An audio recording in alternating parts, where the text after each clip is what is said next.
Hello and welcome to episode 130 of Can We Still Be Friends, a podcast where two friends stopped arguing about movies and started working through them together. I'm Nate Goss, here with Ryan Ebling.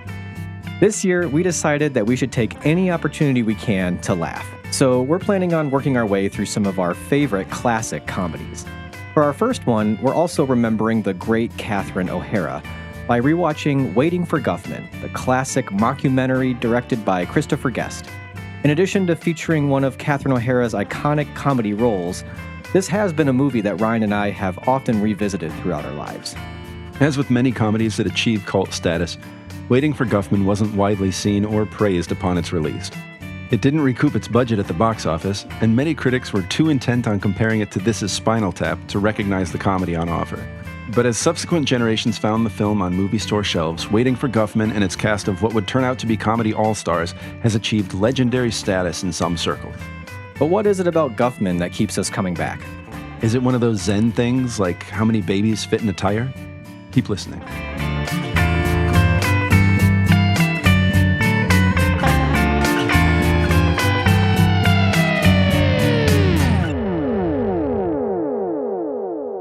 Sesquicentennial year, we've got a lot to talk about. There's a lot to be proud of, and we're very proud of it, and I think it's about time that the world knows more about Blaine.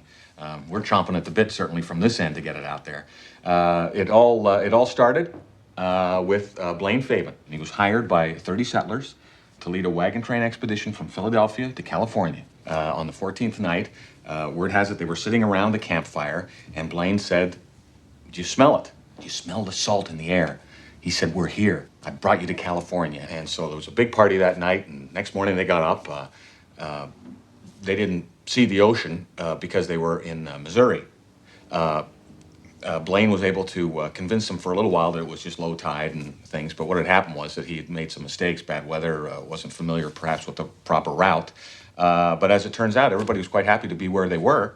So they said, "It's okay, we didn't make it to California, we'll stay here." And that's why I'm at this desk. So that was the actor Don Lake, one of those guys that you see. Just part of the like, truth. That guy in a lot of Christopher Guest movies, but he's the historian in Blaine, Missouri, explaining the founding of the town. What a founding. What a founding.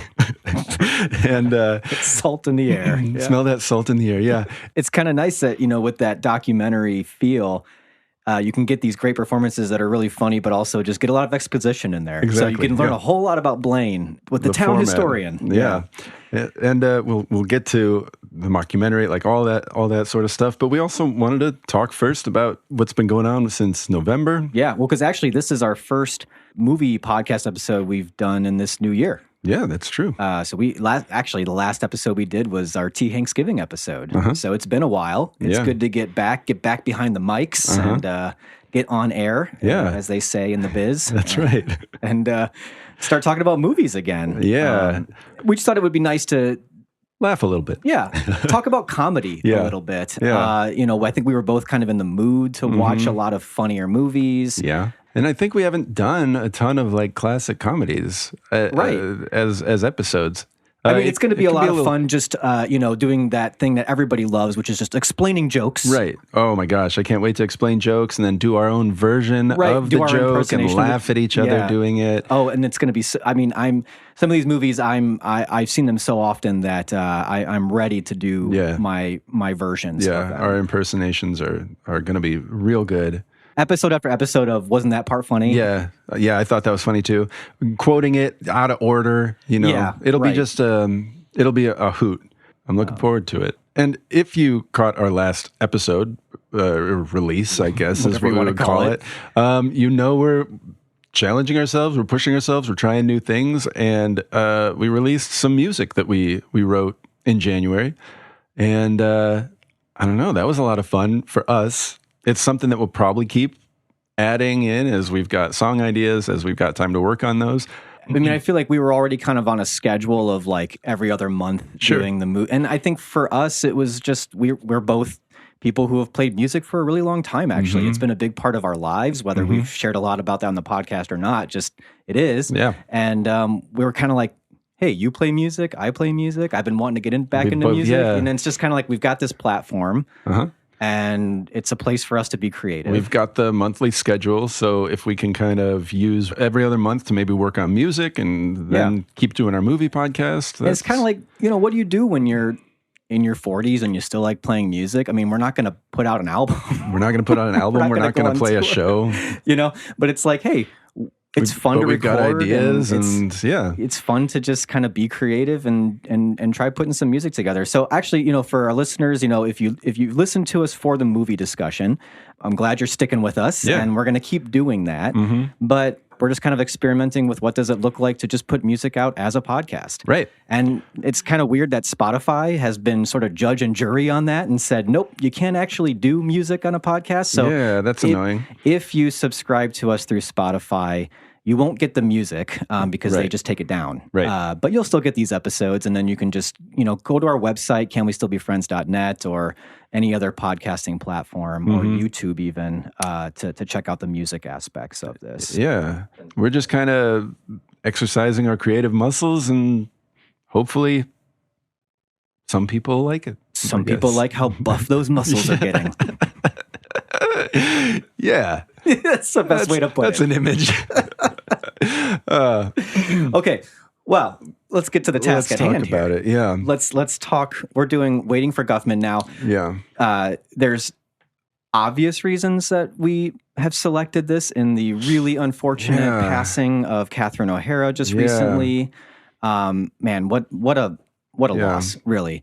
Yeah. I mean, her career has been an interesting one where like a huge hit with Home Alone, but didn't follow that up with necessarily like a huge movie career, except in these like very comedic, very eccentric comedy roles, and being someone that Christopher Guest returned to often for his movies, often turning in some of the best performances and the best moments in those movies. Yes. And then having this kind of, I guess, resurgence later in her career with The Studio, with Schitt's Creek, obviously. Schitt's Creek, of course. Just one of those people who I think everybody was pulling for her. Yeah. Everybody was happy to see her perform and happy to see her do well, especially get some of that more mainstream recognition.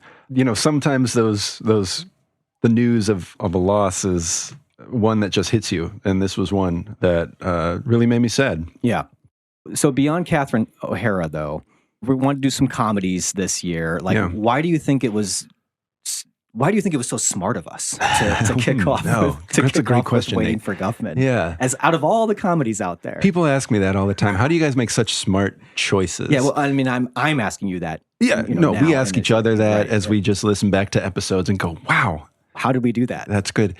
So for me, I was thinking about it in terms of Catherine O'Hara. Yeah, I mean, we also were considering Spinal Tap with like the Rob Reiner connection and like everything. And I don't know. I guess I don't know exactly why we didn't go with Spinal Tap, except for the Catherine O'Hara thing. For me, I thought Waiting for Guffman, because when I think of Catherine O'Hara, I think of her in this movie. Like, this is the one that is just front of mind all the time. She's obviously great in Best in Show and For Your Consideration and everything, but I think there's kind of something special too about Waiting for Guffman being his first that he directs. Right. The one that it was like the full Christopher Guest sort of experience. And you and I had both listened to his interview on WTF. I don't know if he often gives a ton of interviews, or it's the only one I've ever heard, and it was really fascinating. Yeah, to hear his process. Yeah. He's just a methodical worker, and he kind of views his movies as writing music, sort of, where he thinks like, if you were writing a piece of music and you said, I need a trumpet part, I know this trumpet player, I'll play it. He thinks, I need a character, Catherine O'Hara will play that character, or Eugene Levy will play this character. And she was just one of the cores of his band. Right. I think specifically jazz is a lot of the way he kind of thinks about what he does, and the way he does it, where it's like, so much of it is, we're just going to hire the right players. Yeah. And so when he's thinking of these characters, he's just figuring out who should be the player for that character. Yeah. You asked, like, why would we not just do Spinal Tap if we're doing a Christopher Guest movie? And we could still do Spinal Tap at some point. Sure. But if we're really just going to do an episode on Christopher Guest, I do love Spinal Tap. But yeah, I think Waiting for Guffman's just the one I've watched the most. Yeah. I don't know why Me that too. is even. There's something about Waiting for Guffman.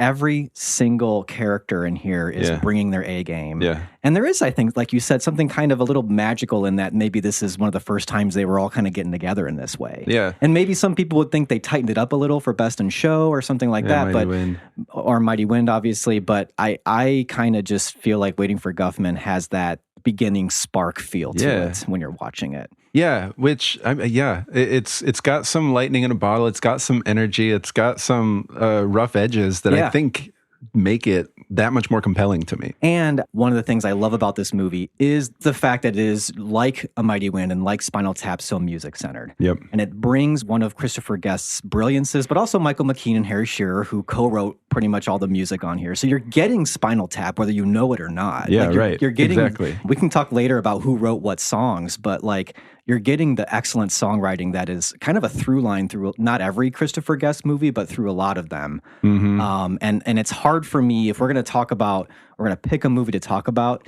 it would be a shame to not do a movie that had a lot of his music and his musical work in it, because that was the other thing I got from that WTF interview, was just how much of an excellent musician he is and how much time he equally puts into music, whether you ever hear it or not, just in his life. Yeah.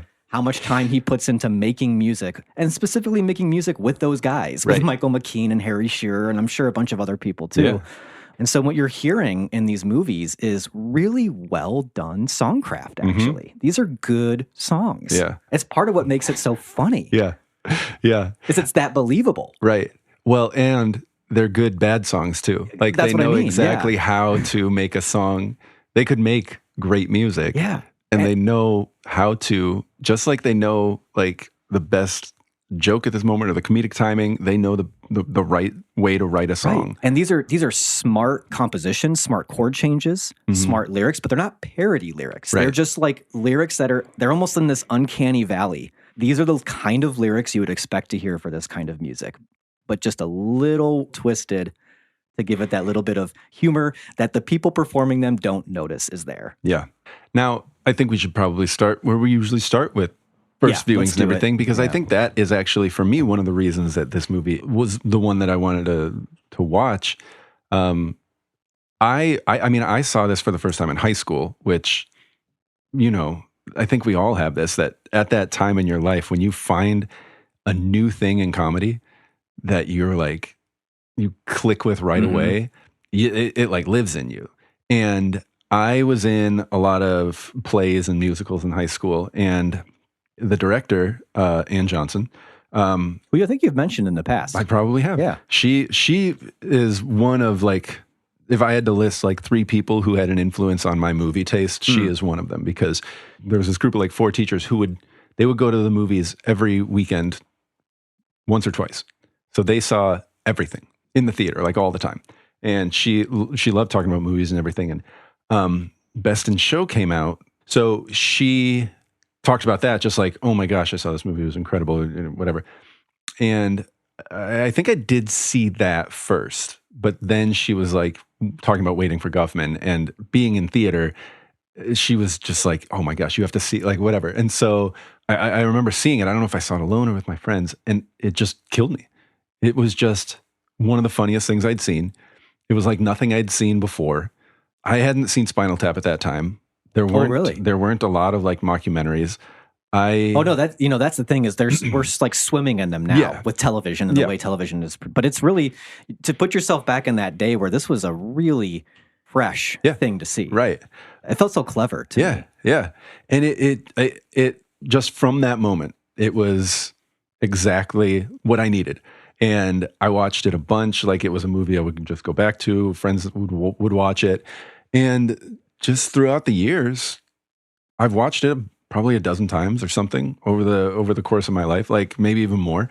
And just because it's like the base of everything in my mind, like it's just one of those things that, like, so many other sensibilities in like my movie taste and everything grew out of Waiting for Guffman. I just, it was kind of a no-brainer for me to pick this one. Yeah. So Waiting for Guffman comes out in 1996. You had already seen Best in Show, though, so it had been out for a while before you had seen it. Yeah. And I think that's a pretty common story. Like, I feel like this movie took a long time to really get any audience. I think it was probably not even until after Best in Show that like people would go back. Yeah. Which I think was kind of more my experience. Now, I had seen this as Spinal Tap and was a big fan of that movie. But like, I didn't really know that the guy who plays Nigel, that he had anything to do with Spinal Tap other than being in it. Right. I didn't know he like co-wrote his it or idea. anything. And it was like, I mean, to me, it was like a Rob Reiner film. Yeah. But I loved it. Yeah. And I loved the whole idea of it. Yeah. We could do a whole episode on Spinal Tap because I really think that we probably should sometime. What Reiner does with that, as far as playing the filmmaker in that, is something that you don't really see in any other Christopher Guest movies because they don't really insert the director at all. Right. So that is what kind of makes that movie unique to me as far as the way it's done. But I actually didn't see Best in Show, didn't see Waiting for Guffman. I saw Mighty Wind when that came out in the theater. Because to me, it was like, this is like Spinal Tap for folk music, was kind of how it was pitched to me. Yeah. And I saw that all the Spinal Tap guys were in it as the folksmen. I laughed so hard in that movie. I loved it so much. Still love it so much. I mean, it's still incredible. another one I've seen multiple times. Yeah. And again, great songs. Yeah. That's one where like I would listen to the soundtrack. Exactly. You know? Yeah. But I was in college when that came out. And one of my good friends who's been on the podcast, Phil Vickers. Fast and the Furious episode. The Labyrinth episode as well. Yeah. Anyways, he was a guy who would go, the way he would get movies back in the days of going to the video store is he would go in blind and just find something that the cover looked funny. Okay. And I remember he was in his dorm and he had this movie on and I saw the cover first. And I was like, what are you watching? And then it took me a while to even connect that it was all kind of the same thing, the same people. And it was just like, I was hearing the songs and I think the part that I laughed at first, that I thought that was just so funny, was seeing Parker Posey at the grill with the chicken wing. Like, as soon as I saw that, which is pretty early on in the movie, I wasn't planning on sticking around, but I just plopped on the sofa and just watched it all the way through. And everyone in that room was dying watching it. It was one of those great college movie watching experiences. And then I realized, okay, this is sort of a troupe. They do a lot of stuff together. Christopher Guest is this guy. That is the guy. Corky St. Clair is Nigel, is one of the folksmen. And then I went back and watched Best in Show. And then from then on, I was like, anything he does, I'm there with it. Yeah. But so that's where Waiting for Guffman is so special to me, because it's sort of a revelation of a comedy that was that good, that had already existed for a few years before I had even heard or seen anything about it, where I was like, you know, I think when there's a discovery like that for you, like this isn't one that you can pick up at the time where you could pick up a best comedies book and you'd see it listed in there. Yeah, they didn't have books back then. That's true. Those are the days. Yeah. No, I'm totally where it's sort of like, oh, this is a scene. Like this is a thing that I can explore into. It's a little bit like finding a band. Yeah, it was like an indie comedy. And I guess I had never, I was very familiar with like indie films, but like, you know, a straight up indie comedy that really not a lot of people had seen. And it was kind of like an underappreciated gem, you know. It was one of those things where it's just like, I love this movie. More people need to know about this movie. Yeah. I saw it, you could get it on DVD in the bargain bin at Walmart for like $8. Right. And I saw it there and I was like, yes, I got to own this movie. And I was telling you before recording, you know, out of my whole DVD collection, that bargain bin Waiting for Guffman copy that I bought kind of on a whim is probably one of the ones I've pulled out and actually watched the most of any of them. Yeah. Yeah. It really was like, you know, you find an album and then you're like, wait a minute, this band put out what other things? Yeah, or like, you know, and you just like start connecting the dots. And you get the excitement of digging through the past work and get excited for like, what are they doing now? And it just opens up a new kind of part of you that you didn't know. Like, this is funny. This is what you can do with comedy. This is what you can do with improvisation, with editing, with like all this stuff. And then to see also, like I had said, I'd seen Mighty Wind first, to see all those same actors in this movie doing a same type of movie, but they are all so different. Yeah. I think Waiting for Guffman was the first time I realized just how versatile and funny Fred Willard is. My gosh. Because in Mighty Wind, he's the manager. He kind of has the like kerplunk. Like he just kind of has the like, it's a slightly similar quoted character. the what happened thing, that sort of thing. Yeah. But then to see him in this performance as Ron paired with Catherine O'Hara. Right. And to see how Christopher Guest would pair people with different people and that would create different comedy. Mm-hmm.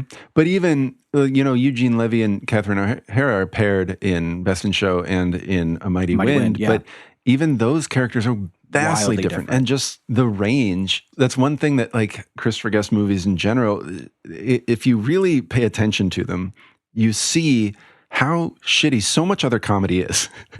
That like Eugene Levy can play so many different types of characters and be just as funny. He doesn't have to have a shtick. He doesn't have to have like a type. And same with Catherine O'Hara, same with Parker Posey, same with Christopher Guest. Like to go from Nigel to Corky to Harlan Pepper. Oh my gosh. Like what just like like so much range there. And you just see the difference between somebody who is intentional and great and somebody who can riff a little bit. One thing that I think elevates Christopher Guest style documentaries over the other comedies I see is like so many of the TV comedies that use that documentary style. Yeah. One of the things they, I think, kind of rely on a lot is having the character that looks at the camera. In The Office, it was often Jim, but even in a show like Abbott Elementary, it's every character. Yeah, right. They all kind of like look at the camera occasionally when something really absurd happens. Yeah. And that's sort of like another layer to what makes you laugh. And that's I'm not knocking that necessarily because it works, but like Christopher Guest, those characters never do it. They've got their scenes where they speak to the camera. Yeah. And then every other scene is a straight up, the camera is not here, which is truer to how most documentaries at the time. Yeah. Oh, I mean, this is absolutely like a Errol Morris style documentary. Morris, yeah. But I see that they call looking at the camera, spiking the camera. I see the I didn't know I had a term. Yeah. So. I see the camera spike. Like a volleyball term. Yes, it is. Yeah, it's stolen from volleyball. I see the camera spike in modern TV as the laugh track. Right. It's just like, that was a joke, and it's kind of in place of the studio audience. Better jokes. It's in place of the studio audience, but it's in place of better jokes, and it's in place of respecting the audience to know what's funny. And I think that that's something that makes Waiting for Guffman so like personally funny, is you are deciding when to laugh because all of this is fake. So which parts of it do you think are funny? And you just react to that. And watching these movies with people is so fun because they laugh at something. You're like, that is funny. Or like, that was ridiculous, instead of waiting for the characters to indicate, and now you laugh. Right. I think the mockumentary, if you want to call it that, which I actually guess Christopher Guest doesn't actually like that term, I'm sure he supposedly. But the way that term has been applied to just the way so much television is done right now, it's become the dominant style in TV comedy because the 3-camera sitcom went by the wayside. Yeah. And this has just been what's replaced it, basically. It's a lot cheaper. Yeah. I mean, I think it's part of it's an economical thing. Part of it is it sort of speaks to the way everyone's kind of on camera all the time. That just wasn't really there at the time of these movies with the Christopher Guest movies. Right. But I also think he makes feature films. Yeah. I mean, I think I read somewhere that Waiting for Guffman, I think they shot like 60 hours. Yeah. And that's getting cut down to 90 minutes. Right. So when you have that much material that you're cutting down and you're recutting and recutting over and over again, there's just sort of a leanness to it that's just like it's just a better end result. I really give him a lot of credit for just sticking to, no, we're going to make this a 90-minute movie. Yeah. There's even full songs that are cut. Right. And so I think Christopher Guest is just someone who I think he doesn't get enough credit as a filmmaker. No. He gets a lot of credit for kind of developing this style that a lot of people have taken and run with. I think he gets a lot of credit for finding these actors and putting them in a room together and kind of, making something great out of that. But especially on this rewatch, I was just really kind of taken aback by some of the actual filmmaking choices, like later, the post kind of stuff that would really only come from someone who had a real keen and ruthless eye for making a really tight comedic feature film. Yeah. Well, he talked about in the WTF interview that for his movies, They shoot for however long the shoot is, and then he edits for a year, getting it down and just cutting and cutting and cutting and cutting and cutting. And for a style that has kind of gotten adopted for its ease, you forget or you don't realize how much work Christopher Guest puts into making these movies. It's in giving people room to breathe, letting people get into their characters and just go for hours and hours in this character, and in casting. That's where the preparation comes in. Knowing who do I need? I need the right people. Yeah. Trusting them to do their work, and then just that relentless editing. If you have the DVD, there's a commentary with Eugene Levy and Christopher Guest. And unlike the Spinal Tap commentaries, which are comedies in themselves, this one's pretty straight down the road. Like, I mean, they do kind of like banter and joke. It's pretty funny to hear them kind of just rip on each other a little bit. But one of the things that I kind of learned was that where they put a lot of work in beforehand was just writing all the history of Blaine. Wow. Like, They because they had like paintings and like all that stuff, right? Like that's not. It's like a full history book in itself that they wrote, and they actually Eugene Levy was saying that was one of the most fun parts was just writing the history of Blaine. Like that was just, and they knew that was never gonna. Aside from the scene we played at the beginning where you get a little bit of exposition, there's a whole lot of stuff about Blaine that we don't know, but never made it in the movie, but it's there. Yeah. It's actually like creating this very real environment so that you can bring these comedy actors in and they can just be funny, but they've got all the sort of like foundation they need. And then on the tail end and the post-production side, it's just so many different edits. Eugene Levy at one point in the commentary had said that he got the first edit back and Christopher Guest had almost completely edited himself out of the entire movie. Oh my gosh. Like there was really hardly any Corky in the movie at all. And Christopher Guest was like, well, at that point, it had been kind of a year. Yeah. And he's like, I was just kind of over it. Which is another kind of very Christopher Guest thing, I think, is like being very obsessive about the project he's on. But then once it's done, really not looking back at all. Yeah. On to the next thing. Yeah. Yeah. I mean, I shouldn't have said that there's not preparation. It's not preparation in the traditional sense of like writing and like that sort of thing for the actors to learn lines from. But it's not like they were just like I don't know, let's just start shooting. Like I know that they do a lot of preparation, but I think, am I right in saying that they don't rehearse? No. Well, again, if you watch the commentary, there's a couple scenes where they basically say like this was the first time we saw this. Almost all the auditions, like, because again, that's another thing. It's like he's a filmmaker that's going to trust his players. Yeah. You go come up with an audition, basically, and then him sitting there watching it. I don't know how you wouldn't just bust out laughing. I think there are a few scenes where you can kind of see where he's kind of covering his mouth. Yeah, but like that's them developing their own audition, coming in and just doing it for them. One of the exceptions is I forget his name, but the guy who just does the Raging Bull. Jerry Turman is the I don't know if you name. would call that scripted necessarily, but that was something that he got hired to do that. Like they gave him the Raging Bull monologue and said, "We want you to do this." Yeah. Oh my gosh. I'm fairly certain that's the only reason the movie is rated R. Is because of that. It's because of that scene. One thing we've mentioned, but we need to dig into is just this cast. And it's easy to sort of see them as like the troupe, like the Christopher Guest's players, but like that only works because they are all so individually strong. And some of them have become household names: Fred Willard, Catherine O'Hara, Parker Posey, Eugene Levy, David Cross, Bob Balaban. But some of them are people who they just keep coming up in Christopher Guest movies because they can do something that I'm guessing not a lot of other actors could do. Yeah. Somebody like Michael Hitchcock, who plays one of the councilmen who didn't get to audition. Yes. Yeah. And he's such a great character too, because he just loves Corky so much. He really does. Which brings that sort of sweetness to the movie. Yeah. What you're talking about as far as those people that they're not household names, but you know them when you see them. That whole city board. Yeah.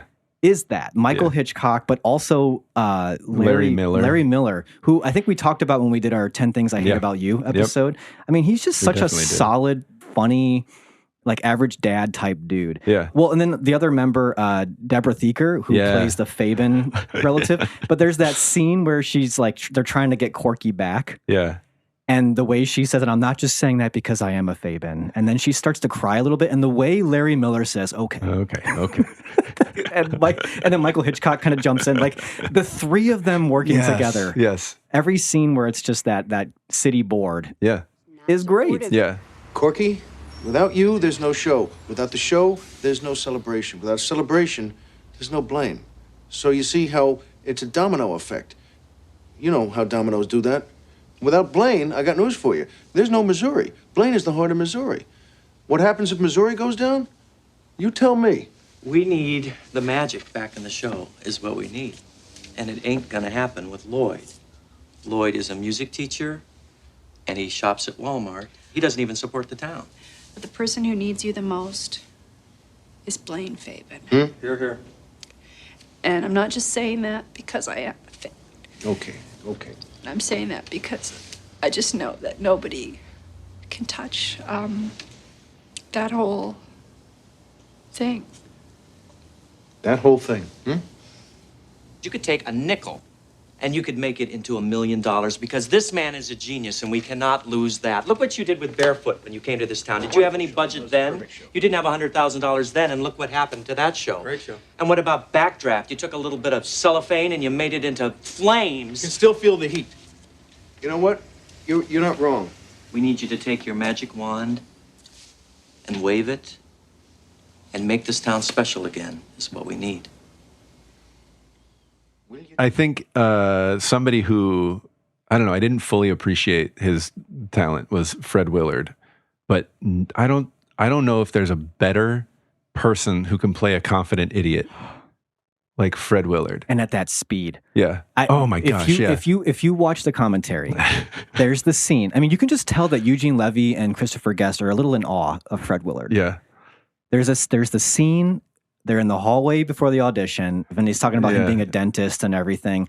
And Eugene Levy and Christopher Guest, they just kind of count the number of jokes. Yeah. And then at the end, they're just like, that's six. Six right there. Dr. Pearl! How are you? Ron Albertson? Yes, Ron. My wife, Sheila. You remember her from previous bills? Yeah. Look at those. Sheila, What are you doing here? I'm here, trying out for the big show. Well, congratulations. Yes. Why are you here, really? I told my wife I'd come out for this show and I thought I'd give it a shot. Yes. Give it your best shot, which won't be the first shot you ever gave. Hope it doesn't leave Corky numb like most of them. It's like pulling teeth to get a discount from him. Hey, why don't you give some caramels to the little girl? Future customers know. So I can be teacher's pet. And I think another thing that's great that like it might be something that he looks for is people who will work well with each other but also maintain their own personal energy. Like Parker Posey plays this like super laid back, drawling sort of character. And this is going to sound stupid to say. She doesn't like compete. She doesn't like try to match the energy. She like just knows how to stay in her character. Yeah, well, one of the pieces of advice that Christopher Guest gave Parker Posey in particular was just take your time. And so you can kind of hear it in the performance a little bit where there's these long pauses, but they actually end up being really funny. Yeah. Like later in the movie, there's a pause where she's talking about the low fat, low carb, that she's like healthy. Low fat. Blizzard. Yeah. And it's like, maybe that was her just trying to find the joke. Yeah. But for that character, just having that pause perfect, where you can tell they're mulling it around in their mind, it's great. It's perfect. And Eugene Levy, I mean, I guess if he had a type, it would be the person who doesn't know they're not that funny, but is very enthusiastic. He's so good at playing in this movie, just such a kind of like a wooden character. Like his audition is so kind of stiff. Yeah. It's like Camptown Races. Yeah. Anytime I hear Camptown Races, I only think of Eugene Levy singing it. Look out. And then where he like tries to give the piano player the cue on the note that he's holding. I don't know. It's just... And he's got such a great, I mean, it's in his eyes, but the physical comedy of that is so funny. Yeah. First time he takes off his glasses. Yeah. Oh, and then, yeah. of course, Catherine O'Hara. What did your keen and perceptive eyes behold? Yeah. But I think, like Catherine O'Hara, the confidence with which she sings. And loud. It's just perfect for that character. And I think what's interesting about her character this time around is that she plays off of Fred Willard's character in this really interesting way, that she is not as like outgoing as him, but you can tell that in their marriage she's had to be like learned to be. He kind of like has drawn that out of her, and so like the way she plays the confidence on stage, because that's what she's kind of been taught to do. And then like the sort of person behind Fred Willard in this weird way. It's a pretty complex relationship because out of the cast, they're the most sort of like almost arrogantly like confident. Yeah. They really think they've put the work in. Yeah. They think that familiarity gives them something. Yeah. Especially when he's just like, we know the lingo, strike it, you know. Yeah. But in their relationship, he does give her some confidence, but also some insecurity as well. There's the one line where she's like saying he's really trying to get me to change my instincts or at least ignore them. Yeah. And it's like, she hasn't cried like this since our wedding day. And I mean, we haven't even started talking about specific scenes really, but like the Chinese dinner scene. I was going to, The way Unreal. Catherine O'Hara plays drunk. It's unreal. Good packages. Incidentally, if you two ever want to get down to Miami Beach, we got a great package, a week, 2 weeks. Oh, all expense, You get everything you need, any kind of food in Blaine. You get Chinese here, and no need. We're talking about Miami now, dear. Yeah, we'd love to go. We'd love to. We got a great package, a week, 2 weeks. Like there are Chinese people in Miami. Well, we should. We've stopped. What do I have to do? Of course, there are Chinese people in Miami. We're talking about China. Well, I'm talking about going to Miami. That's the only thing. We're talking about Miami. Dear, why don't you put some food on your stomach before you have any more wine? What's that? Girl talk. What's it like to be with a circumcised man? That is interesting. I'd ask you more about that, but Ron said the whole Jew thing's. Because when Ron had his surgery. All right. When Ron had his surgery, I said, hey, circumcise it while you're at it. Just because I've never been with anyone else. Ron's the only man I've been with. Well, what surgery did he have? Nothing. I had a little minor corrective surgery. Can we have some coffee at this table, please? It's not minor anymore. It's a really funny but really complex dynamic. If you dug into it, it could get a little dark. Yeah, or when he's doing the impressions and she's just giggling and he's like, she laughs at it, but who is it? She doesn't know. Like, where it's just this like, there's this weird power dynamic of it. I mean, in that way, he's a little misogynistic, condescending towards his wife. Yeah. And I don't, in a way that she doesn't even quite seem to notice, but it's obviously impacting her. Right.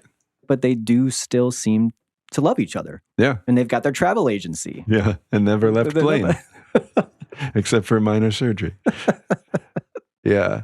Like I said, if you really wanted to dig into it, it could get kind of dark. Well, it's small town, but he was obviously the football hero. Yeah. So in a small town, is he kind of just like the guy who's like, everybody would think you'd be super lucky. Leveraged that into a travel agency. Be with Ron, right. Yeah.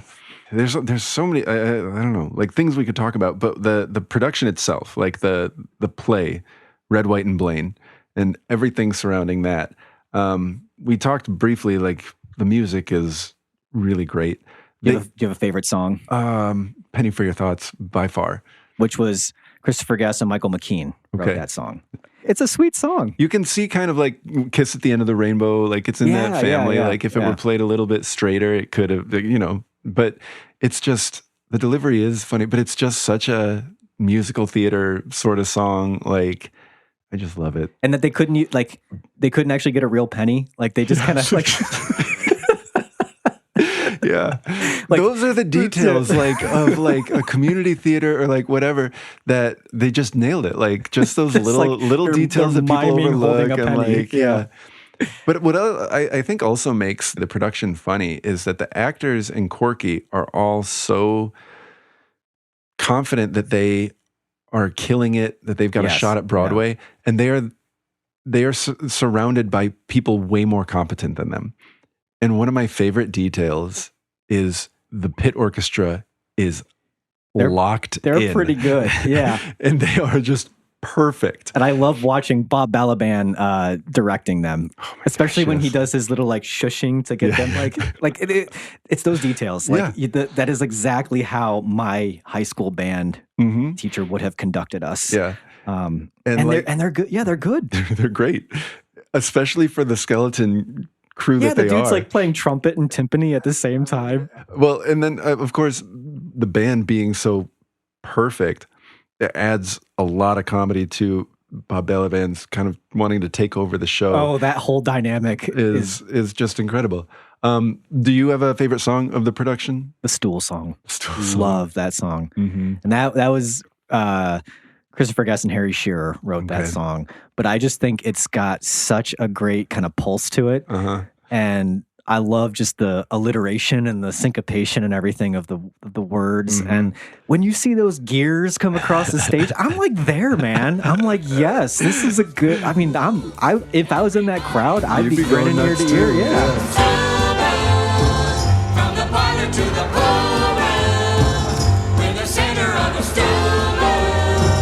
Everyone knows our name. Working, building, never stopping, never sleeping, working, making, some for selling, some for keeping. You will drool. These are well-written songs. These are good songs. They really are. So, because talking about comedies can devolve into, remember that joke? Let's add a little bit of structure that we don't typically use in our movies. So we're going to try this out, and it'll push us a little bit more. Yeah. I haven't given you time to think about these. I'm springing these on you. Okay, but I want to know what is a joke that you just always remember from this movie, or a joke, or a scene, or a line, anything that like you think of this movie, this comes up. One of them just has to be Parker Posey's Teacher's Pet performance. Does that make me kind of pervy? I don't know. It's a little uncomfortable in that way. It's very uncomfortable. I think that's what's so funny about it is how sort of like unaware she is. Yes.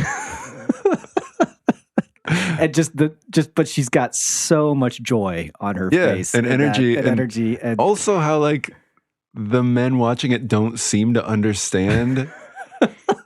They like genuinely don't seem to understand what they're drawn to about her performance. When it's like, well, obviously, right? Yeah. How about you? I think I have two. One is another audition, and that's Catherine O'Hara and Fred Willard's audition. When she starts singing, just how loud it is. Yes. Yeah. I love that. But to do something a little bit different from, not to just do another audition scene. One is David Cross's saying, the radius stays the same, is always so funny to me. Like it's a dumb, smart joke to say that like somebody could say the circumference of the diameter changes, but the radius stays the same. Because there's a percentage joke too. Yeah, about the weather. The weather, yeah. It's always 67 degrees with a 40% chance of rain or It's something. almost like David Cross was just thinking of like, how can I make math jokes? Yeah. Well, and it captures like what's so dumb about conspiracy theorists too. Is like they're just like, but the radius stays the same. Okay, so that's one. I'm sorry, I've got three. And then the other is Corky receiving the news that he's not going to get $100,000. So what I'm understanding here, correct me if I'm wrong, is that you're not giving me any money. So now I'm left basically with nothing. I'm left with zero, in which what can I do with zero? You know, what can I can't do anything with it. This is my life here we're talking about. We're not just talking about, something else. We're talking about my life, and it's forcing me to do something I don't want to do, to leave, to go out and just leave and go home and make a clean cut here and say, no way, Corky, you're not putting up with these people. And I'll tell you why I can't put up with you people, because you're bastard people. That's what you are. You're just bastard people, and I'm going home and I'm gonna bite my pillow is what I'm gonna do. Dropping the G's on his words for some reason, like that he does more when he gets angrier. But then, of course, you're just bastard people. Bastard people. I think bastard people and ass face. I hate I can't put up with you because you're bastard people. and I hate you, and I hate your ass face. So I kind of gave 4, but I'll land on Corky receiving the news that he's not going to get $100,000 is solid choice. And I feel like one of us should have had a Corky scene as a pick. What is something that hit you this time? Well, I think this time I was watching Catherine O'Hara the closest. Me too. And one of the things I think is so funny, which I had noticed before, but forgot about, is the way during the audition that she lips Ron's lines. Oh, yes. When he's talking. Yeah. Like, it's such an amateur thing to do. Yep. And from the people who are the most confident going in. Yeah. I don't know. It's one of those little tiny details that it's like, I don't know that I would have thought to laugh at that the first time. I don't know if I even saw it the first time. But if it's one of those movies that definitely rewards those extra viewings because you see those details. That's a great detail. That's the detail this time, I think. How about you? For me, I know I'd seen it before, but it was just so funny. The trumpet player also playing timpani. And just showing, one, how small town this is, that they are like doing double duty, but then how good that band is. He hit that high note. And then he's reaching over with his left hand, playing the timpani just perfectly. All right. Who is an unsung hero in this movie? I'm going to go with Larry Miller on this one. Okay, mayor. I think that is an underrated performance. There's something about just the casting of him that he is the most believable person as just a small town mayor. Like that is a guy that looks. I think he looks a little bit like my mayor in this town. Like, yeah, that's a great one. For me, I think this is okay to call this unsung, but I think it's Bob Balaban. Definitely, he is doing something kind of different. Yes. Than all the rest of the cast is doing. So he is not spiking the camera, but he is in the background with his face. He is kind of the one who's seething. Yes. But the scene where he tries to tell Corky they need to rehearse more, I think that is so funny how he's trying to be quiet and then Corky, I can't hear you. And like, it's just the dynamic between him and Corky is so perfect. And they use it really sparingly, which is why I would call him an unsung hero because he's not in a ton of scenes and he doesn't say a lot, but his performance is just such a glue. One of the reasons he's unsung is, he's not spiking the camera, as you say, but he is the closest thing we have to an audience surrogate. Yeah. Where he is the one who is being the most rational and saying, like, we're not good. Yeah. Like, we need to work harder at this. It's a darker comedic performance. It doesn't get, it's not very showy. Yeah. It's very understated. Yep. But the way that he breaks the news to them that Corky left and on a dime is like, so I want to rehearse, I think it's Covered Wagons. He's like, so we're going to go over Covered Wagons. Like, just completely glossing over this thing that this bombshell that the cast just got. Just no time for any sort of response or grieving. Just let's get into it. I think that's something that's kind of a through line in a lot of the characters. There's a lack of awareness. Like, everybody has a blind spot, and that they end up finding the comedy in that a lot. Who is the MVP? Oh my gosh. I know. That's this really movie hard. especially is hard. I think it's Eugene Levy. Okay. But that's really hard. Yeah. So why is that your gut? Because I kind of feel like this movie is celebrating being an amateur. And this is the guy who's just the dentist and just felt like he just wanted to do it. Yeah. And discovered something in himself, but he's not good, but he just discovered something in himself that was just like, I got to do this. This is what I got to do. And I think that, like, in that way, he's super relatable. But then I also just think Eugene Levy is just and it comes from all the sketch comedy. Like, he's just great at, like, doing little moments that just bust your gut every single time. Yeah. The way he struggles to find the opening note during his audition. And the way the whole scene where they're kind of it's his vocal delivery there, and also when he's rehearsing with Corky, and he's got his thumbs. He's got his thumbs up, and he's telling him to put his and push his boobies out. Corky's giving him the stupidest advice. It doesn't really make any sense, but like he's just eating it. Yeah, he's really loving getting direction. And then you've got just the physical, like his crossed eyes. Yep. The way he kind of like says that's going to be a problem if he takes his glasses off. Yeah. I don't know. There's just so many scenes where, and then I also just think the relationship with him and his wife is really sweet. Yeah. And he brings that Yiddish, like Jewish comedy to the movie. The like when vaudeville. he's again, one I laugh at all the time is where he's like, Bobby made a kishna. Bobby made a kishna. I said more ham. Oh no, it's Dybbuk Schmibik. I said more ham. That's the name of the review. And then incidentally, the song Bobby made a kishka came from that review. And that's just some Eugene Levy, like just spitballing that just sounds, it's just, I don't know. I think that it's a similar thing he does in Best in Show. Yeah. Where I'm really rooting for the guy. Mm-hmm. Yeah, I can see that. How about you, though? You gonna go somewhere different? I am. I mean, it's almost an impossible question. And I feel bad not saying Catherine O'Hara because she is in there. But I think for me, it's Fred Willard. Yeah. Just the joke a minute, more than a joke every few seconds that he can do. And the lived-in quality to his character is unmatched. How real does it feel that his character would do the cringiest ad libs during the actual production? Like, maybe he needs a new travel agent. Like, that just is so accurate to that character. I think my favorite moment for Fred Willard, and it's something he does, it's the sort of thing he does a lot, which is just exactly what that guy would do. And it's when he's doing improvised dancing with the scarf. And he puts it around Catherine O'Hara. He puts it around Parker Posey. He goes to put it around Eugene Levy and then says, like, forget about it. And then he shows 3 times the way, the joke that he made that they all saw. And he's scene, laughing at himself so hard. Oh my gosh. If you watch the commentary during that scene, you can tell Eugene Levy and Christopher Guest, they just love that scene because they're both kind of chuckling a little bit, and he goes, "That's Fred explaining the joke right there." Right? Yeah, that's it. Just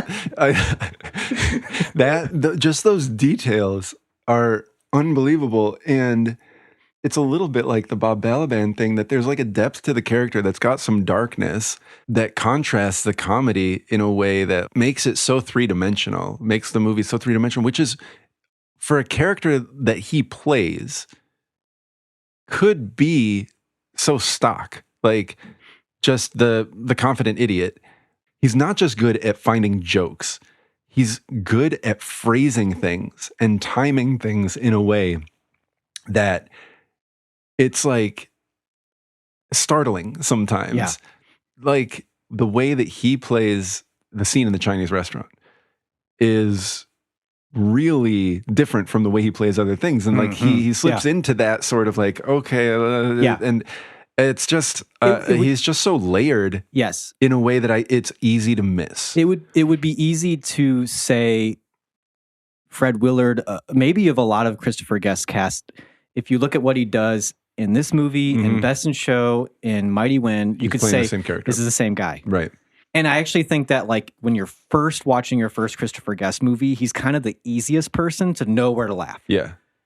Because when he's doing that public thing, it's when he's in public where he's usually the guy who thinks he's really funny and thinks he's making things light and just can throw out jokes, and they're not good jokes, but that's what's funny about it. Right. They're so bad. Right. And he's so confident giving them. Yeah. That when you're first watching a Christopher Guest movie, that's sort of like it's almost like your legend of the map. Like this is kind of how the comedy works here. Right. But like you said, then you get some of the deeper scenes, especially in this movie, where, you know, he's not talking to the camera, he's not giving a performance. It's just sort of like him in a restaurant. And the way he downplays his surgery and stuff like that. Like that's not exactly the same performance as what he's doing in other scenes where he's hamming it up. Right. And the way he talks about his football days and when we beat the tail off of St. Mary's and then they went on to it. and you know, for this movie had no script, so he's just coming up with that whole story in his mind, you know? That's the thing where he is good at those jokes that aren't funny, and the way he's telling them is funny. But what makes him, in my mind, the MVP is when his character doesn't think he's being funny. Yeah. And he's he being is serious. still funny. When, like, just for no reason. You know, in China, they'll kill a monkey at the table and split its head open and eat the brains right out of it. Or when he says, like, if there's an empty space, just fill it with a line. That's what I like to do, even if it's from another show.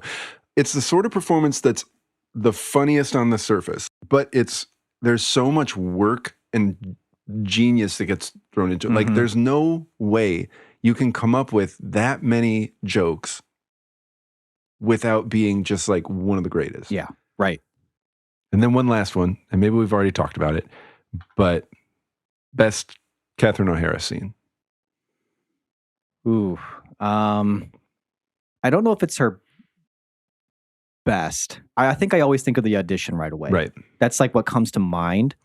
But especially this time around, I really think when you just want to see her levels of just acting skill, her scene in the Chinese restaurant is really something to watch. It is one of the best drunk performances I have ever seen on film. Yeah.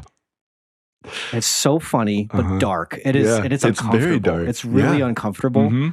It's probably the most uncomfortable scene in the whole movie. Paving the way for cringe comedy. I think so. Yeah. I really do. And I think that it's really her leading it in that moment. Yeah. You know, do you have another? I mean, there's a lot. So, I mean, you could, even if it's not. I mean, of course the audition, but that was the scene that I was thinking of. But I laughed really hard this time just at her first lines in the play. She just comes out yelling like it's just one of those, it's again, that's one of those community theater right, kind of the things. details. Yes. Somebody Excited to be in the show, running on this adrenaline, comes out and just shouts her first lines. Right. Yeah. And you almost get the sense of like, maybe this is someone who at some point early on got some kind of direction from someone that you need to project and has just kind of stuck with that. Yep. Now that you mention it, I did even realize this time when I was watching their rehearsals and they're trying to get the stool thing, and you can hear her voice over everyone going, stool! You just...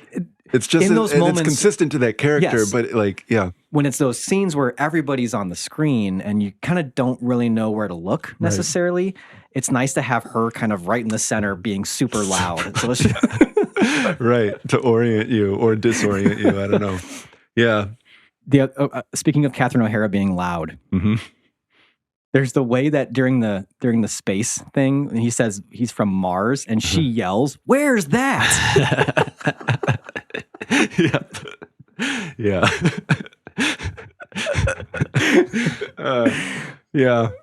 Just Catherine O'Hara yelling stuff. So good. Oh man, yeah. I'm gonna miss her. Yeah, me too. Okay. Well, this was a fun one to go back to because, like I said, it's been a part of my life for so long. Yeah. It's one of those movies that at this point it's sort of like, well, yeah, of course, waiting for Guffman. You think, I mean, just really quickly, generally just talking about Christopher Guest again, for maybe our generation. Yeah. Is Christopher Guest kind of like the Mel Brooks of our generation? Like just the guy who kind of set the template for everything. What comedy looks like. We talked about how mockumentaries are just, they're just part of the language we speak now. Like if a new show comes out on TV, you almost expect it to be in that style. I feel like most new sitcoms are. I don't know. Time will tell, but I don't think he's a household name. I know, really. That's what's so strange about it. Mel Brooks certainly was. Yeah. I mean, I certainly think he should be ranked among there as the most influential comedians and certainly comedic directors. Because how often do you have a comedic director? You know? Right. You've got Mel Brooks, you've got Judd Apatow, Woody Allen, Judd Apatow, Edgar Wright, but even he has moved outside of strictly comedy. Yeah. Like Ivan Reitman. Sure. It's just a rare thing for somebody to, especially nowadays, for somebody to be just a comedy director. Apatow wrote an article for Variety saying Waiting for Guffman is his Citizen Kane. So certainly if people didn't know Christopher Guest, they know Judd Apatow. Yeah. And so it's almost like is Christopher Guest just kind of like the influencer of the influencer? Like, right. Your favorite band's favorite band. Your favorite band's favorite band. Like, especially when he kind of came out the gate with 40-Year-Old Virgin. And so much of the hype around that was that a lot of the scenes were improvised. Yeah. I mean, there's a case to be made whether or not he actually will be recognized as the 90s Mel Brooks or the 90s and 2000s Mel Brooks. I just feel like he's got to be up there as far as a figure that he absolutely should be. Is just so highly influential to what, even if people don't realize it, what they find funny. Yes. Because it didn't stop with Waiting for Guffman. You've got Jane Lynch, who got huge because of this. Well, Jane Lynch saw Waiting for Guffman and then really wanted to be in Best in Show because she loved Waiting for Guffman so much. Yeah. Well, she's a scene stealer in Best in Show, and then Jennifer Coolidge, and oh my gosh, yeah, yeah. And how much of White Lotus happens? Right, with look that at how much Jennifer Coolidge is. And Parker Posey. Right, just so many of the people that White Lotus, there you go. Like how much of that cast has its roots in Christopher Guest movies. Yeah. So anyways, I don't know that I suppose we're best buds. Oh, yeah. This. I mean, we didn't even talk star ratings. Is this a 5-star movie for Of course you? it's a 5-star movie. Okay. It kind of always has been. Yeah. I know that if I was on the red carpet and I got cornered by Letterboxd and they had to have me say my top 4, if I couldn't, Guffman might be up there. It's not now if you go to my Letterboxd, but if I'm put on the spot and I kind of want to look a little cooler, Waiting for Guffman. I'd throw Waiting for Guffman in there. Yeah. Yeah. Man, you would look cool. Maybe take out Royal Tenenbaums, only because that's like sort of like it's a little obvious. It's a little obvious. Yeah. And you swap out your Royal Tenenbaums for Waiting for Guffman. Oh, it's a little bit more of a cool factor there. Very, very much so. All right. Well, this has been fun. Let's keep laughing. Why don't we go ahead and talk about whatever the next when we do a movie? When we do a movie, what's it going to be? It'll probably be this next one. We're going to keep going on this trend of just doing comedies that are close to home for us. Yes. And I think if you were to ask maybe both of us, especially me, what's like maybe the single comedy that I probably have watched the most? I think it is this one for me. If I really think about it, definitely tons of quotable lines.